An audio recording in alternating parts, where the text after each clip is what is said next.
میں نہ عالم ہوں، نہ مفتی ہوں، نہ فاضل ہوں، میں ایک پروفیسر ٹائپ کا بندہ ہوں۔ کسی کو نفع نہیں دے سکتے تو نہ دینا، کسی کو نقصان بھی جی میں شالا لکھتی میں کسی کو خوشی نہیں دے سکتے تو نہ دینا، کسی کو دکھ بھی نہ دینا۔ اگر غریب کی بیٹی کے ساتھ نکاح نہیں کر سکتا تو نہ کرنا، اس کے اوپر تہمت بھی نہیں لگانی۔ بڑے والدین کی عزت نہیں کر سکتا تو نہ کرنا، بڑے والدین کی چٹی داڑھی کا حیا نہیں کر سکتے تو نہ کرنا۔ خدا کے لیے میاں بڑے والدین کو بے عزت بھی نہ کر، ان کو ذلیل بھی نہ کر۔ کہ بلا یہ جو تکلیف ہوتی ہے نا، یہ جو آپ لوگ دوسروں کو دیتے ہیں، آپ تو یہ اس سوچ کی بنیاد پر دوسروں کو تکلیف دیتے ہیں کہ دوسرا تکلیف میں ہی چلا جائے، لیکن یہ تکلیف اس طرح کی چیز ہے، یہ گھومتی ہوئی پھر پھراتی ہوئی گھومتی ہوئی آخر اس بندے تک آن ہی پہنچتی ہے جہاں سے یہ تکلیف گئی تھی۔ وہ اس طرح ہوا کہ بلا کامران بھائی، وہ ایک مالک کو غصہ آیا، جب اسے غصہ آیا اس نے کیا کیا، نوکر کے منہ پہ تھپڑ رسید کر۔ اب جب نوکر کو تھپڑ لگا، وہ بھی بندہ تھا، اس کو بھی غصہ آ گیا، لیکن وہ کیا کرتا، مالک کو کچھ کہہ تو نہیں سکتا تھا۔ یہ نوکر گھر آیا، گھر میں بیوی بیٹھی ہوئی تھی، اس نے آتے ہوئے بیوی کے منہ پر تھپڑ رسید کر۔ اب بیوی بیچارے آج کل کی بیوی ہوتی وہ کہتی پھر میں بھی تجھے سمجھاتی ہوں گی تو کتنی محبت کرتا ہے، پھر میرا اندازہ بھی چیک کر۔ نوکر جیسے ہی گھر آیا، اس کو غصہ تھا، اس نے آتے ہی بیوی کے منہ پر تھپڑ رسید کر دی۔ اب جیسے ہی بیوی کو تھپڑ لگا، بیچاری شوہر کو مار تو نہیں سکتی تھی، غصہ تو اس کو بھی آیا، لیکن اس نے کیا کیا، ساتھ میں ایک بڑے والا بیٹا بیٹھا تھا، اس ماں نے بڑے والے بیٹے کے منہ پر تھپڑ رسید۔ اب جیسے ہی بڑے بھائی کو تھپڑ لگا، بیٹے کو تھپڑ لگا، وہ بھی غصے سے آگ بگولا ہو گیا۔ وہ بیچارہ کیا کرتا، ماں کو مار تو نہیں سکتا تھا، وہ تو کل کا بیٹا تھا، اگر آج کا بیٹا ہوتا تو کیا کرتا، مار دیتا۔ یہ کہتے ہوئے تمہیں شرم نہیں آتی جوانوں؟ اللہ اکبر، اپنی ماں کی عزت کیا کر، ماں کی رسپیکٹ کیا کر۔ ماں زندہ ہے تو تجھے کسی سے بھی دعا لینے کی ضرورت نہیں۔ میں نے آج تک کسی کو نہیں کہا کہ میرے حق میں دعا کرنا، اس لیے کہ میری ماں بھی زندہ ہے، الحمدللہ میرا باپ بھی زندہ ہے۔ اللہ کیا کہہ رہا تھا، اب ماں کو غصہ آیا، اس نے کیا کیا، ساتھ میں بڑے والا بیٹا بیٹھا تھا، اس ماں نے بڑے والے بیٹے کے منہ پر تھپڑ رسید کیا، اس کو بھی غصہ آ گیا۔ اس نے کیا کیا، ساتھ میں ایک چھوٹا بھائی بیٹھا تھا، اس نے چھوٹے بھائی کے منہ پر تھپڑ رسید کیا۔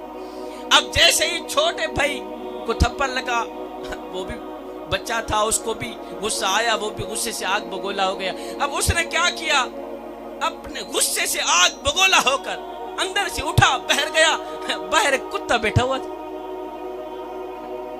اس نے جاتے ہوئے کتے کے منہ پر تھپڑ رسید کیا۔ غصہ اس سلگتی ہوئی تیلی کی مانند ہے جو دوسروں کو جلانے سے پہلے خود جل کر راکھ ہو جاتی۔ مالک نے کس کو مارا، نوکر نے کس کو مارا، بیوی نے کس کو مارا، بڑے بھائی کو غصہ آیا اس نے کس کو مارا، چھوٹے بھائی کو غصہ آیا اس نے کس کو مارا، باہر کتا بیٹھا ہوا تھا، اس نے جاتے ہوئے کتے کے منہ پر تھپڑ رسید کیا۔ اب جیسے ہی کتے کو تھپڑ لگا، وہ بھی غصے سے آگ بگولا۔ اب یہاں تو آگ ہی آگ ہے میاں، میں تو جہاں دیکھتا ہوں مجھے تو آگ ہی آگ نظر آتی ہے، جہاں بھی نظر جاتی ہے آگ ہی آگ نظر آتی ہے۔ اور ہر بندے کے اندر جو غصہ ہے آج کل، پھر آگ ہی تو ہے نا۔ اب یہ بچہ باہر گیا، باہر کتا بیٹھا ہوا تھا، اس نے جاتے ہوئے کتے کے منہ پر تھپڑ رسید کیا، کتا گھر سے اٹھا، غصے سے آگ بگولا ہو کر باہر نکلا، دوڑتا ہوا گیا، آگے ایک شخص آ رہا تھا، اس کتے نے اس آتے ہوئے شخص کے پاؤں کو کاٹ دیا۔ پتہ ہے وہ شخص کون تھا؟ یہ وہی شخص تھا جس نے نوکر کو مارا۔ کسی کو دکھ دے کر، کسی کو غم دے کر، کسی کو تکلیف دے کر تجھے کیا لگتا ہے کہ تو ساری زندگی ایسے ہی مسکراتا رہے گا؟ نہ بندے، نہ، بس وقت کے الٹنے کی دیر ہے۔ تیری باری بھی دور نہیں ہے، اس لیے کہ زندگی کے کسی نہ کسی موڑ پہ اپنا کی آخر بھگتنا ہی پڑتی۔ جوانو، آخر میں ایک اہم بات دے کے اجازت چاہوں گا۔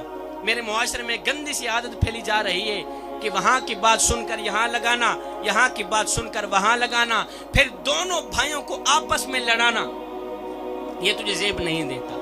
یہ اگر مردوں میں عادت نہیں پائی جاتی تو عورتوں میں یہ عادت، چپ بیٹھے، وہاں کی بات سن کر یہاں لگانا، یہاں کی بات سن کر وہاں لگانا، پھر دونوں بھائیوں کو آپس میں لڑانا، دونوں بھائیوں کو آپس میں جدا کر دینا، یہ تجھے زیب نہیں دیتا۔ میاں کیا چغلی کرنا تجھے زیب دیتا ہے؟ اور تو حضرت انسان ہے، انسانوں والا کام کیا کر۔ انسان نے کوئل سے پوچھا اگر تو کالی نہ ہوتی کتنا اچھا ہوتا۔ آخری بات، واز ختم۔ ماشاءاللہ ثنا خان مصطفیٰ تشریف لائیں۔ انسان نے کوئل سے پوچھا، ذکر مصطفیٰ کی محفل میں آنے والوں، میرے بھائیوں، میری بہنوں، دل کے کانوں سے سنیے گا۔ انسان نے کوئل سے پوچھا اگر تو کالی نہ ہوتی کتنا اچھا ہوتا۔ پھر انسان نے سمندر میں بہتے پانی سے پوچھا، اوے اگر تو کھارا نہ ہوتا کتنا اچھا ہوتا۔ پھر انسان نے ایک دن گلاب کو اٹھایا، تلی پہ رکھا، پوچھنے لگا، اوے اگر تیرے اندر یہ کانٹے نہ ہوتے تو کتنا اچھا ہوتا۔ تینوں بول اٹھے، انسان اگر تیرے اندر دوسروں کے عیب ڈھونڈنے کی عادت نہ ہوتی تو کتنا اچھا ہوتا۔ آج کا انسان دوسروں کے عیب ڈھونڈنے کی کوشش تو کرتا ہے، لیکن اپنے گریبان میں جھانک کر کے نہیں دیکھتا کہ میرے اندر بھی کوئی عیب ہے یا نہیں، میرے اندر بھی کوئی خامیاں ہیں یا نہیں۔ کسی کے اندر بھی کوئی یہ عیب ہو تو خدا کے لیے میں نکال دے۔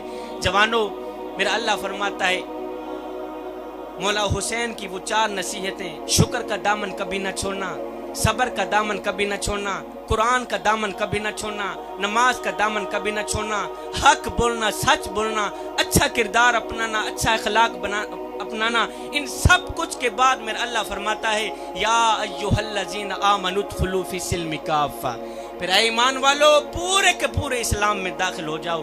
جوانوں، یہ زندگی کے لمحے میرے اور آپ کے لیے غنیمت ہیں۔ ان لمحوں میں آپ کچھ کر لیں، ان لمحوں میں کچھ اکٹھا کر لیں، معلوم نہیں پھر فرصت ملے نہ ملے، معلوم نہیں پھر یہ زندگی کے لمحے ملے نہ ملے۔ کوئی بن گیا رونق پکھیاں دی، کوئی چھوڑ کے شیش محل چلیا، کوئی پلیا ناس تے نخریاں وچ، کوئی ریت گرم تے تھل چلیا، اور کوئی بھول گیا مقصد آون دا تے کوئی کر کے مقصد حل چلیا۔ اتھے ہر کوئی فرید مسافر ہے، کوئی اج چلیا تے کوئی کل چلے۔ آمین و آمین۔